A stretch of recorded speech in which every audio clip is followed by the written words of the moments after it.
shadow selves.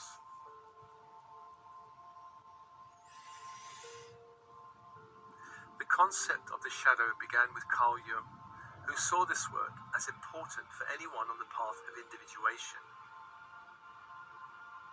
Individuation could be another word for waking up in the sleepy world.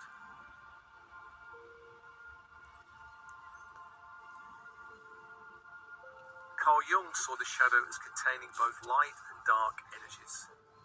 What this means is the shadow contains not just seemingly destructive aspects of the personality, but also potential creative and powerful gifts and capabilities also.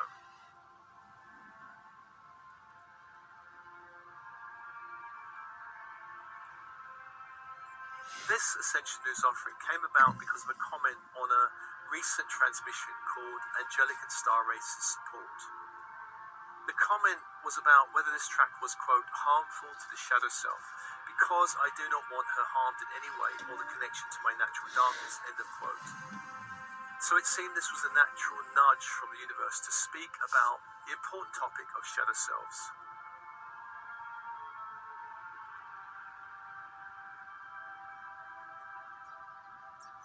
The Strange Case of Dr. Jekyll and Mr. Hyde is a story written by Robert Louis Stevenson. It's a classic that in some ways appears to be the archetypal shadow story. In the story, Dr. Jekyll represents respectable parts of the personality, and Mr. Hyde is the dark shadow. In the story, Mr. Hyde begins to take over the personality, and as a result wreaks havoc on his life. This story highlights the fear we have about the dark portions of our shadow. That if we do not keep it suppressed, it will somehow take over our life and destroy or ruin us.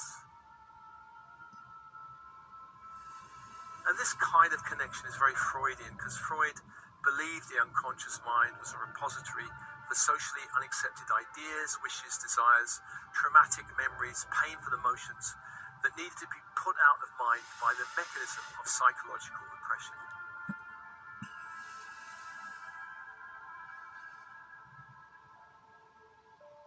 For me, there's a better story that highlights what the shadow is really about.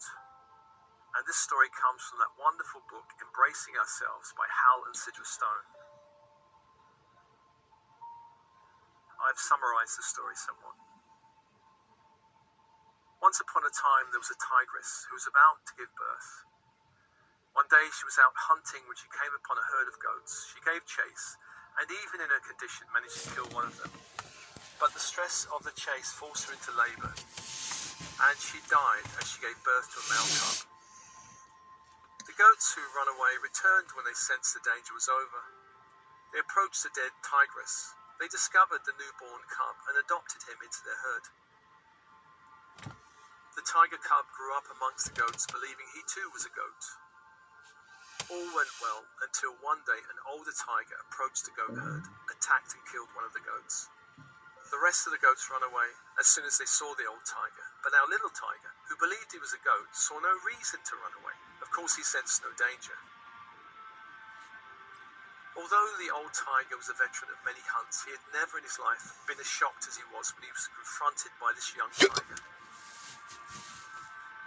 He did not know what to make of the tiger, who smelled like a goat, bleated like a goat, and in every other way acted like a goat.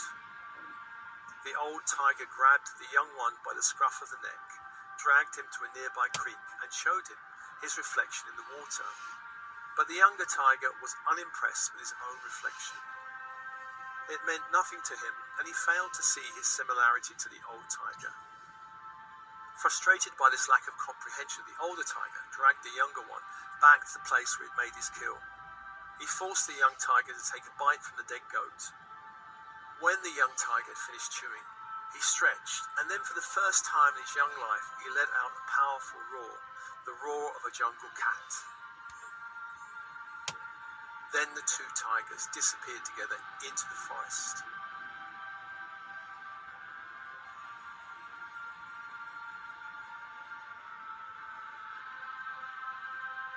This story highlights the problem where our nature, like that of the young tiger, is raised in a culture or family to think, feel, see, and behave like there's something other, like a goat.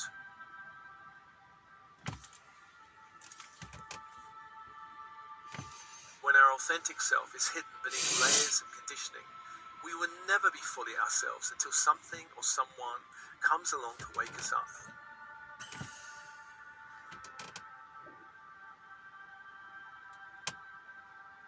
Our shadow selves are not dark, evil, or dangerous. They are parts of us that were not welcomed in the reality we were growing up in, and so we learned to ditch them.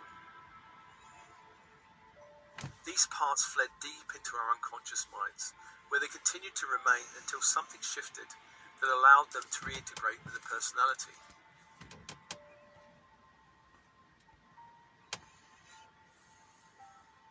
The shadow is a container for all the aspects we have rejected while growing up. For instance, we may have been raised to be a good boy or girl and encouraged to be nice and pleasing. In such case, any hint of being too outspoken or loud or rebellious may well have been punished. At a certain point, this pleasing element became a primary self, and anything that ran counter to this way of being was rejected and lost over time. Another example would be if you were raised in a very pushy family or ambitious family, where you were encouraged to achieve, then being too laid back or chilled would have been labelled as lazy, and therefore achieving became a primary way of being. Perhaps you grew up in a critical family, and you learned to survive by being critical and judgmental back. Being too caring or loving would not really have been that safe or welcomed in the family, and would have been rejected and sent away as a shadow self. Shadow selves are disowned because they're rejected. They may be even considered dangerous. We can grow up afraid of our perceived darkness, wildness, or weirdness. We can also grow up afraid of our light, our gifts, our radiance. In my family, proper and normal were the values pushed, and anything weird was frowned upon. I disowned my inner weirdness for many years, and it caused great depression and unhappiness until I started liberating myself.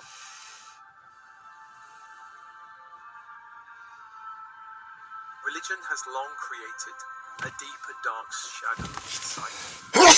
It's common in the developed world to disown self, to sexual, or anything containing strong emotions such as anger. Some contemporary spiritual systems encourage a banishing of ego parts, where perhaps even the entire ego is deemed bad and working against our light. Any spiritual system that demonizes the ego, our sexuality, or strong emotions will tend to create shadow.